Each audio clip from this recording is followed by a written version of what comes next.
I'm Elena, I'm from Austria. Yeah. And this was my first time at the Bihar this year, and I've mostly done supported races, only one unsupported race, so it was kind of a trial and error race somehow for me, but it worked out really well, and so I'm really happy. Yeah, so that's what I'm interested in the most, unsupported versus supported. In supported racing, I love that there are you're always connected to your support crew in the pace car with a headset, so you can always share the good things, the bad things if you have some challenges, and it's really cool. And like to share the nice moments, like nice sunrise or something like that, and just in general having fun with them. With unsupported, it's really cool that you have to find solutions by yourself when for any problem that you have, and you have this feeling of being able to solve it yourself.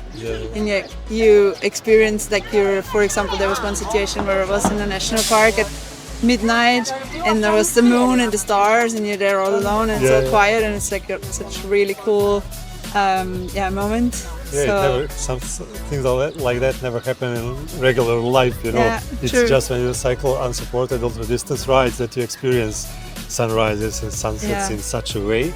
But in supported racing, I guess you are more like a machine focused on performance. Obviously here you're giving the guys a run for their money, as they say, They were all scared, and you nearly got there, Well, obviously you've been one of the pre-race favorites, and your performance was amazing. The difference wasn't that big in the end. It was a couple of hours or something like that. So, sometimes just small puncture or another issue can decide the races.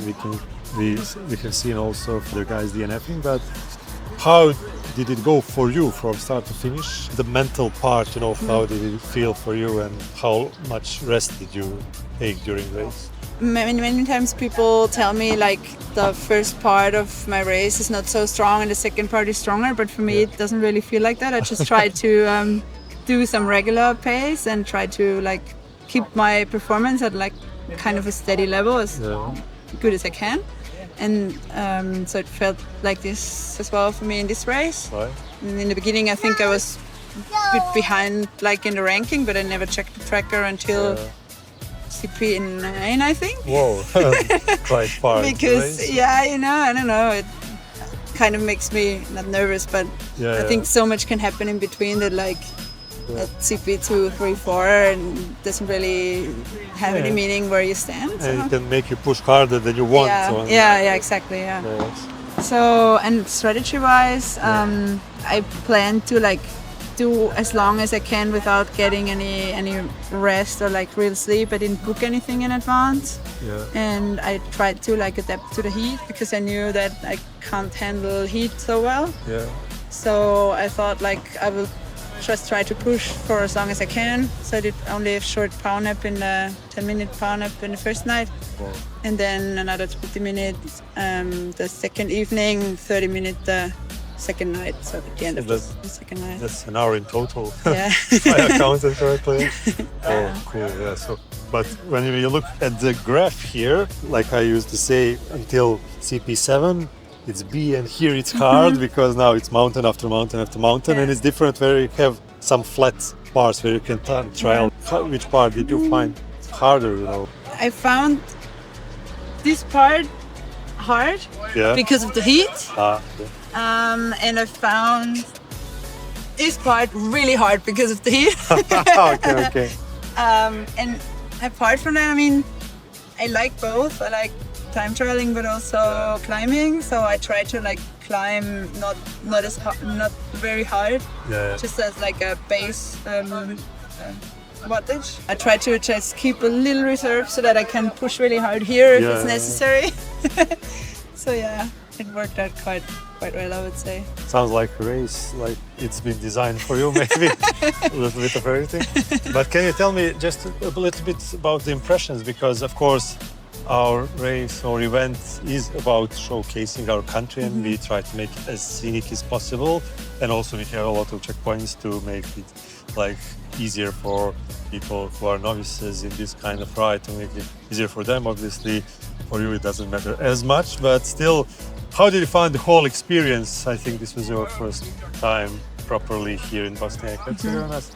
No, I mean, the checkpoints did mean a lot for me as well. Yeah. Because I think even if you're there just shortly, and even if I maybe didn't take as much time as, for example, other people, it's still a difference because you're friendly people, you get a stamp, it's like a kind of a check, you have another checkpoint done, so it's a good feeling. Yeah, and it's motivating. Yeah, and always nice people, and they're trying to motivate you, which is also really nice. And so I think it's a really good idea with the checkpoints. And I mean, the landscape is really scenic. It's like so nice. I already saw the video, and it was like I told you, a big part of why I signed up for Brevet. That's because what you like to hear. Yeah. No, I thought the landscape looks amazing, and to be honest, I didn't know so much about what landscape there is in Bosnia Herzegovina. But it was much more than I expected. It was so much variety, and lakes and rivers, and they were like all so blue, and I just wanted to jump into the water. And then the mountains and national parks, and also like the cities. Like Mostar was in like the sunset time was amazing, like looking over the river, and just so much. I think now I need some time to process because it was so much in such few times. But amazing, and I would always come back for another trip, like for maybe more of an adventure, like a holiday or slower pace. Exactly. So what was your favorite part of the route? It wasn't like one specific highlight, just like the whole variety was amazing.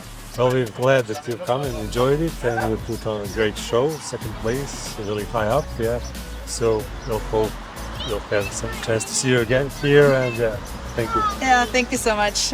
It's really cool that you're organizing that way, and hope to see you again. Yeah, sure. Thank you.